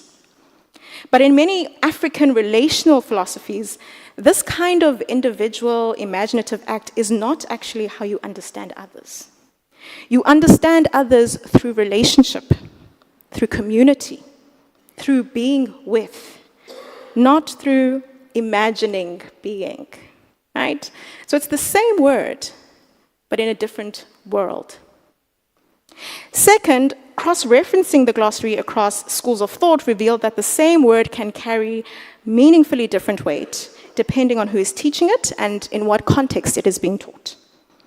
So the field is not one thing, and that multiplicity is in itself a very important finding. And then third is just the reality that there are terms that are missing, right? Concepts that exist in African and indigenous knowledge systems, so ways of talking about collective wisdom, about witnessing, about the responsibilities of the practitioner, simply don't have terms within our current design thinking lexicon, right? So the lexicon has gaps, and those gaps are not accidental. And so I want us to think about where this work goes, right? And I want to be honest here is that we have not arrived here. This is where a direction that we want to take this work, and we're hoping that you will help us in terms of thinking about where the future possibilities lie. The first direction, and not necessarily in chronological order, is translation experiments, right? So this is obviously not something that we have done yet, but it's something that the glossary is ready to test. The idea is to take design thinking terms in other languages and watch what happens. What survives intact, right? What transforms in the crossing from one language to the other? What has no equivalent at all? So when a term cannot be translated, that absence is actually a data point. It tells us what that concept was assuming all along, and possibly who it was excluding.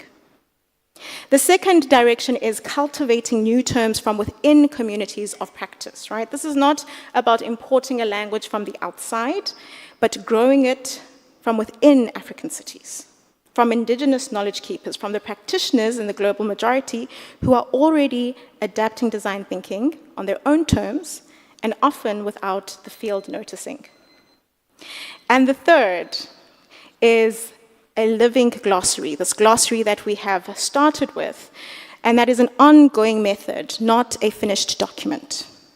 The most important question it keeps asking is what concepts from African and indigenous knowledge systems are still missing from design thinking language? What would it mean to name them on our own terms, not as additions to the existing lexicon, but possibly as challenges to it? And to borrow from what our keynote speaker Pumla spoke about yesterday, we challenge not necessarily to reject, but to refine. And so I want to close, because the timer has gone, with an invitation to play, right? Design thinking positions itself as a methodology for tackling wicked problems, the complex, the systemic, human challenges that often don't have clean solutions. Right? So when we talk about climate, inequality, health, education, the recentering of African knowledge, the dismantling of systems that were not built for everyone. But quite critically for me is the question if we, as practitioners, as educators, as design thinkers, are equipped with the mental models we need for that work. Or are we working with a set of inherited frames that are built from a different set of problems in a different world? So that Molo moment that I started with, it stays with me because it is a lesson in what it feels like to suddenly see the frame you've been living inside. It can be uncomfortable. It requires you to reposition yourself, and then, if you're willing, it opens something.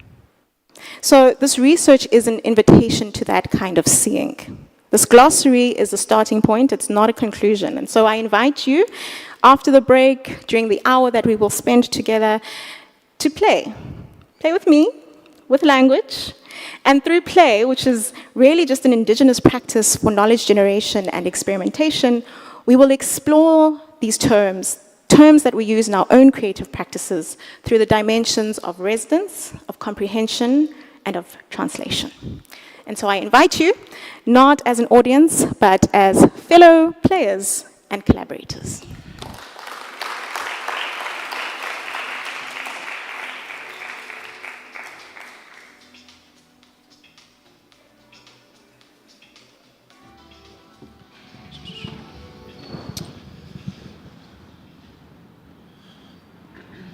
I was asked to set my clock to 10 or 12. I will set it to 10, and I will try and be brief. Good morning, everybody. I feel like we need a moment to just sit in Babalwa's talk. I think it's so powerful, the work and the research that she's doing. It's phenomenal. I'm hoping that we can build on that work as well. And the way I'd like to do that is I was offered the theme of rethink. And I'd like to give you 2 provocations today. Not necessarily truths, but provocations. Provocations that might help drive our thinking forward within the space of design thinking. And so as we rethink, I'd like you to think about design thinking mindsets and the methods that we engage with in our daily practice. What might these look like? And how might we advance our practice? Just a high level, I think Babalwa did a fantastic a job of sort of outlining some of the language that we use and some of the namings that we have around mindsets and methods. So this will be quite familiar with you. I won't stick around here too long.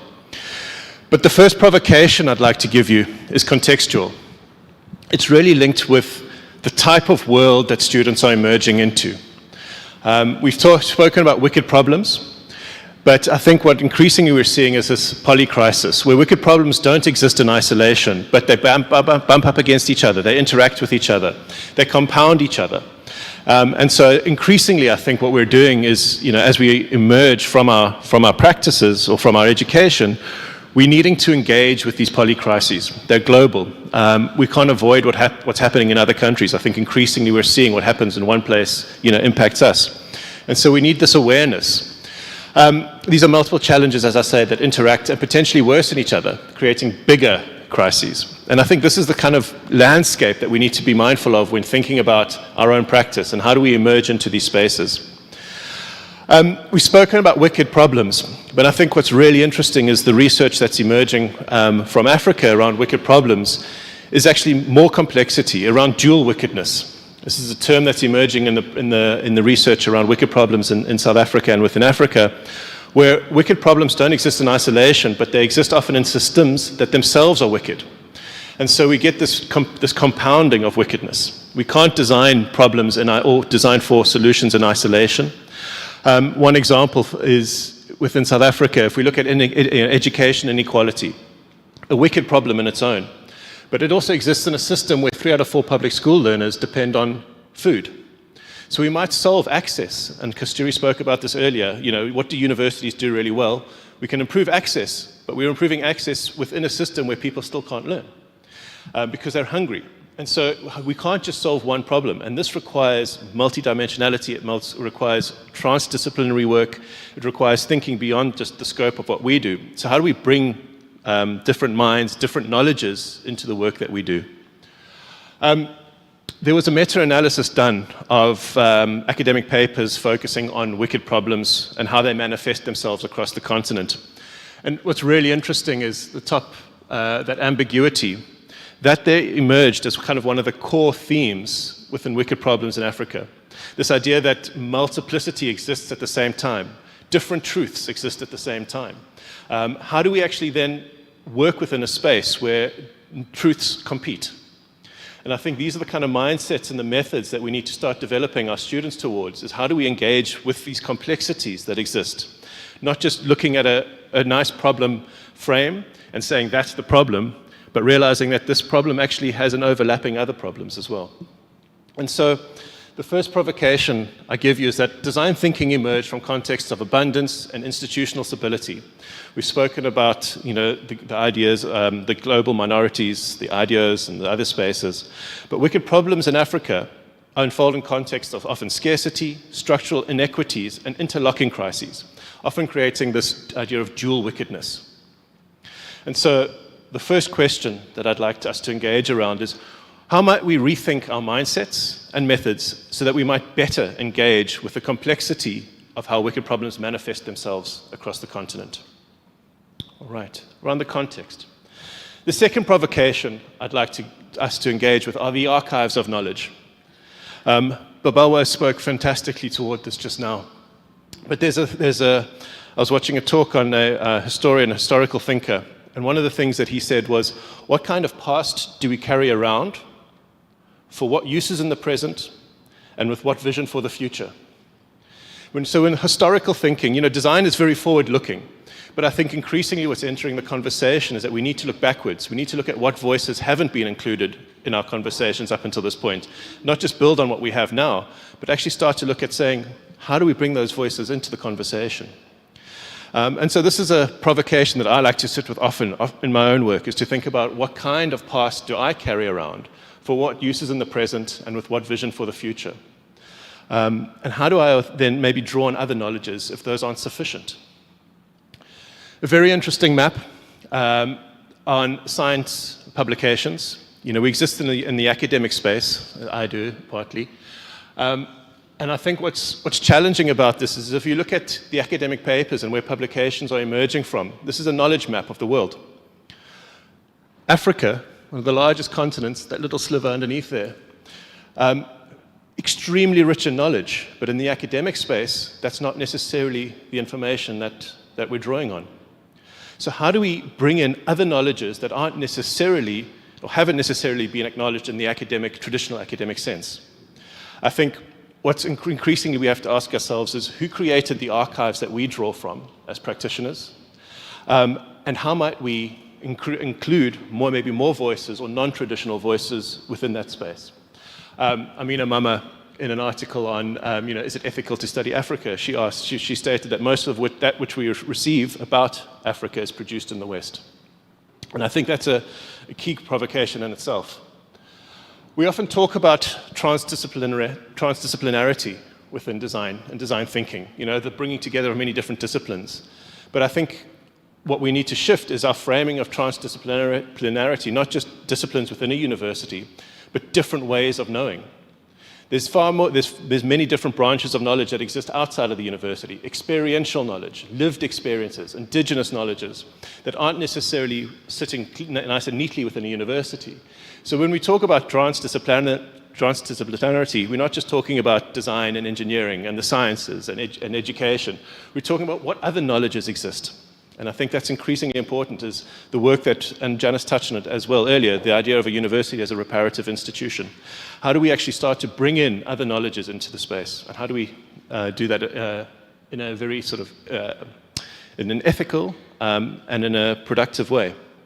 If we look at the origins of design thinking in its general form, we see it draws a lot on industrial design with human-centered design, architecture planning, Horst and Rittel's work on wicked problems, anthropology, ethnography, a lot around cognitive science. And, what I did was I mapped a lot of these to kind of a global map. And if we look at a lot of the mindsets and methods that we embrace and that we utilize in design thinking, we're drawing largely from the northern minority. And it's not to say that these aren't good. They're fantastic. But are they sufficient for the context in which we need to engage? And I think that's one of the questions that we need to keep asking. Another map, because I do like maps as visual learning tools, this is the map that shows the actual size of the world, not the Mercator, which we often see.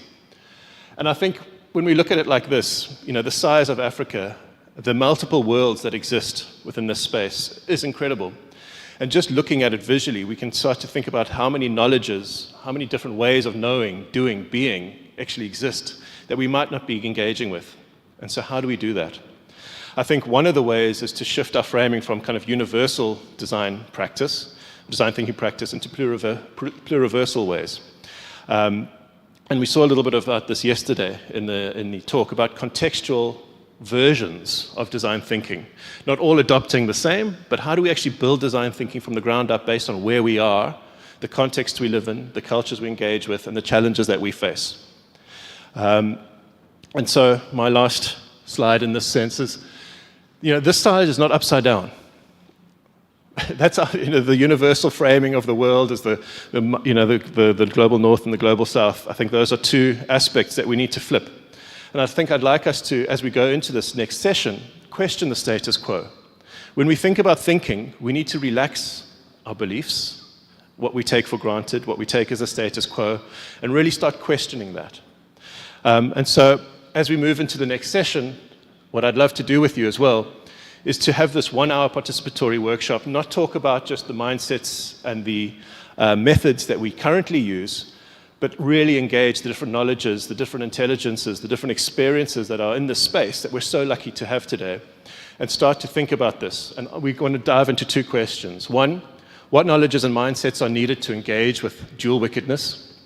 And the other, how might African knowledges be recentered in design thinking practices that currently rely heavily on Western archives?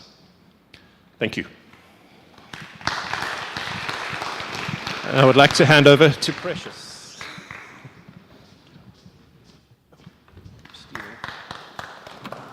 Thank you.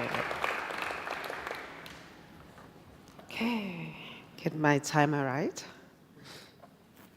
Babalwa, thank you so much for that story you shared. It just really made me realize that I am a Molo, and it emphasized how powerful language is and how we interpret language means so much to everyone. Thank you so much for that. Welcome, everybody. It's lovely to have you here at the D School. So my R word is resolve. Where's my presentation?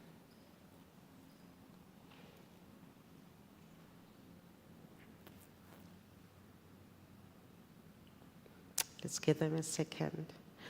So my R word is resolve, and today I'll be talking about design thinking research and ripples of change. So today I'd really like us to think of design thinking not as an innovation tool, but as a transformative ability on humans, to have a transformative ability on humans and organizations abroad. So when we think about design thinking and we think about problem solving, we often default to a mindset of certainty. We are often taught to value speed, to value efficiency and definitive answers. But what happens when we are trying to solve complex problems that require nonlinear solutions? What happens when we are actually forced to put our standard matrix down and to listen to the people we are trying to solve for?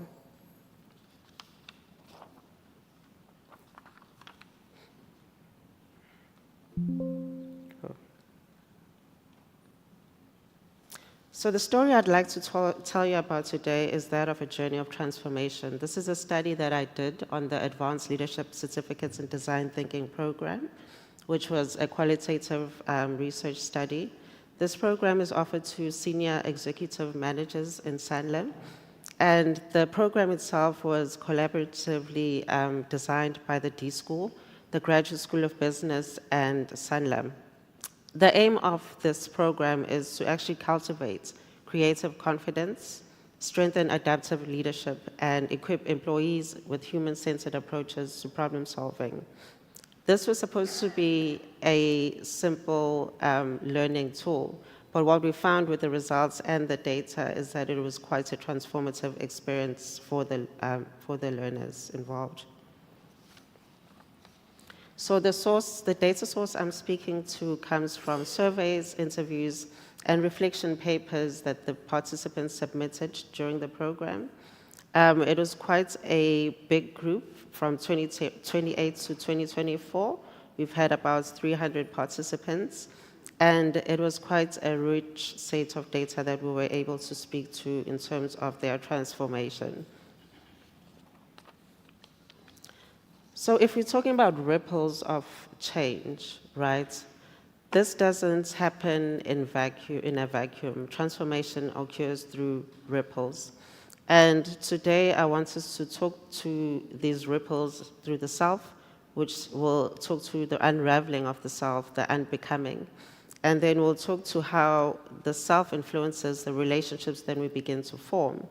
And then from there, we'll talk to how these relationships eventually impacts the entire system that we are a part of. So the first ripple about identity transformation and the unraveling of certainty. So the participants of the advanced leadership certificates were competent, accomplished individuals who found themselves in a corporate culture that actually values speed, control, and certainty. Now, they are fixers by nature. They work in the financial services institution. They work with money. They are meant to fix those problems, right? But when they walked into the design thinking studio, they were being asked something completely different. They were being asked to pause, to listen, to stop solving. And as you can imagine, this was the first big discomforts that they experienced in the program. So this discomfort was essentially the first catalyst that we saw as the first ripple of change. They had a deep internal shift in identity. The program acted as a mirror for them, asking them to actually question how much of themselves they had edited to fit the cultural corporate norms. So through psychological safety, however, they were able to convert that confusion that they had, the discomfort and the vulnerability, into a learning opportunity. They began to strip away from their corporate armor and become who they really were. So just taking you through some of the quotes that came out. We had participants S19 saying, "I was confused and uncomfortable a lot, but that's where the growth happened." Participants S22 said, "The uncertain spaces before solutioning was the hardest part." And S19 said, "I had to accept things about myself." So how many of us have to accept things about ourselves?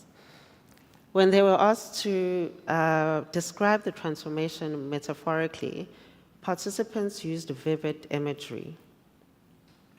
So that those animals that we see around the boardroom there were some of the descriptions they saw themselves as. They spoke of becoming eagles, ready to soar, the statue of David carefully chiseled from a marble. S24 beautifully captured her journey as saying, "A beautiful butterfly in the metamorphosis phase.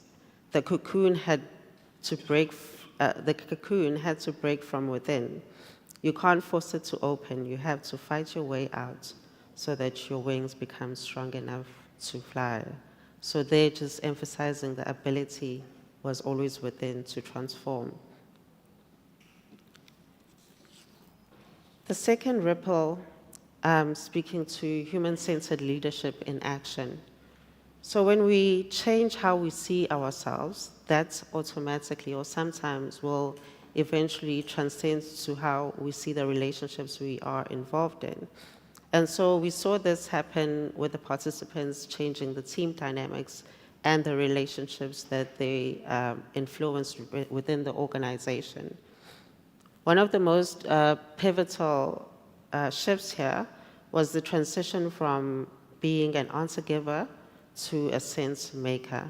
So participants realized that their instincts to always jump into solution mode was actually silencing their collaborators and their colleagues. So they began to value holding space for one another. Excuse me. They valued emotion alongside corporate logic. They also started valuing the collective versus the individual creative genius. So this shift from fixing to listening is a human-centered leadership in action traits that we all kind of understand. Just drawing from some of the quotes that they said, participants, S22 said, "Creating a safe space for my team changed how we began to work." And then lastly, looking at the last ripple, the system in which they came from. So what happens when these transformed individuals, armed with empathy and tolerance for ambiguity, return to a system built on efficiency and strict matrix? This brings us to the third ripple, organizational change. And this is where the water got a bit choppy. Despite the profound individual growth, translating these learnings into the system, the organization became quite a big challenge. Participants S24 highlighted that the organization is still stuck in old ways. There are layers, there are politics, and there's resistance. Change is happening, but it is happening slowly.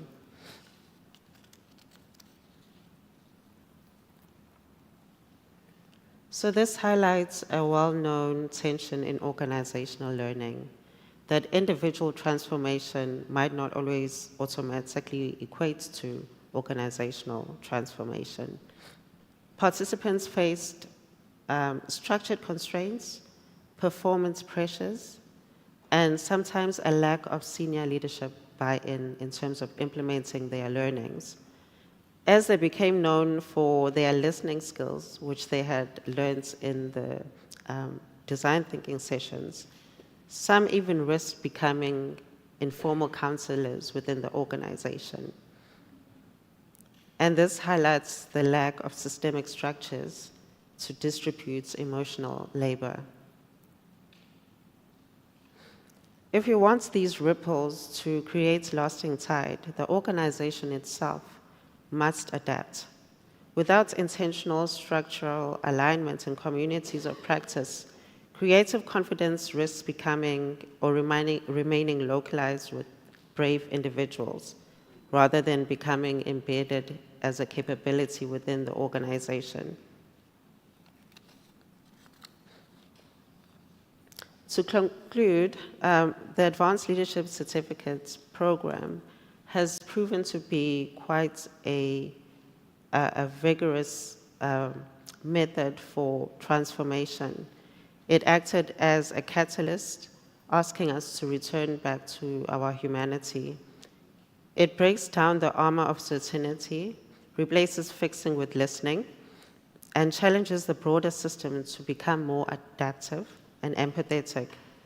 Through the messy, non-linear journey of the program, there was one phrase that the participants clung to, initially with resistance, but eventually found profound belief, and that is trust the process. As participants 23 highlighted, this trust the process is not just a phase within the design thinking school, but it is something we need to adapt as we go through life itself. And lastly, just to touch on my own transformation. So within the D school itself, I am a scientist coming into a design thinking space. I myself have had to transform and go through uncertainty and ambiguity. So this speaks a lot to just what happens when we question ourselves, how we are becoming, who we are becoming. And as a researcher, I started questioning, how do we put knowledge together? I had the quantitative on one side, which I had been trained with all my life, and suddenly walking into the space where it's human-centered, I had to speak to people, I had to converse and form meaning out of data, which was words. And that is, on its own, was a big transformation on my behalf.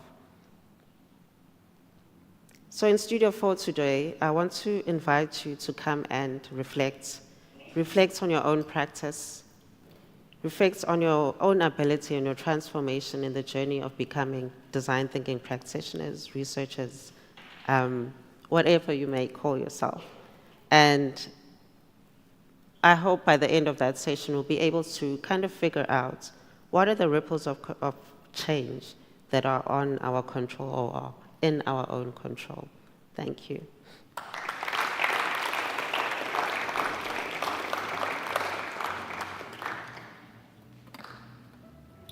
Wow, thank you so much, Precious. Thank you for sharing that. Right, everyone, we're going to have a tea break now, but first I want to invite you to consider which of those 4 topics you would like to explore further in the deep dive studio after tea. So here we have the studios, as you know, 1, 2, 3, 4. So in Studio 1, I'll be with the African Design Thinking Stories. Studio 2 will be Babalwa with the reframe and the language conversation.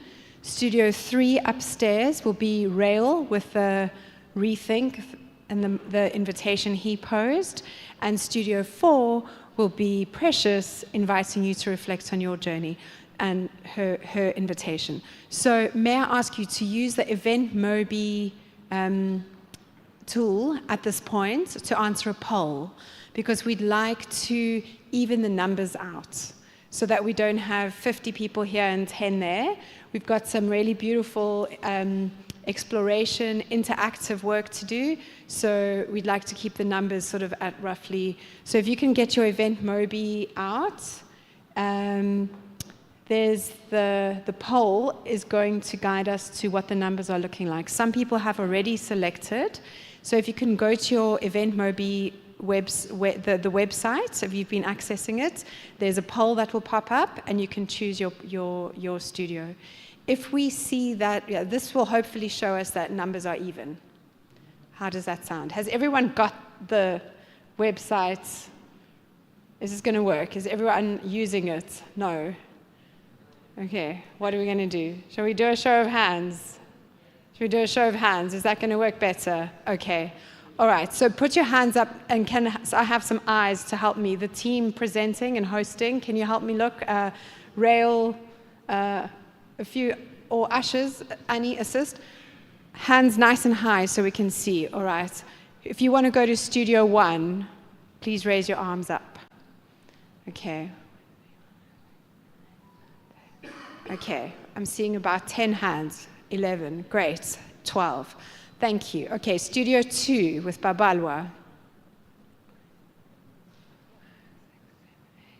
Okay, I'm seeing 8 hands, 9, right?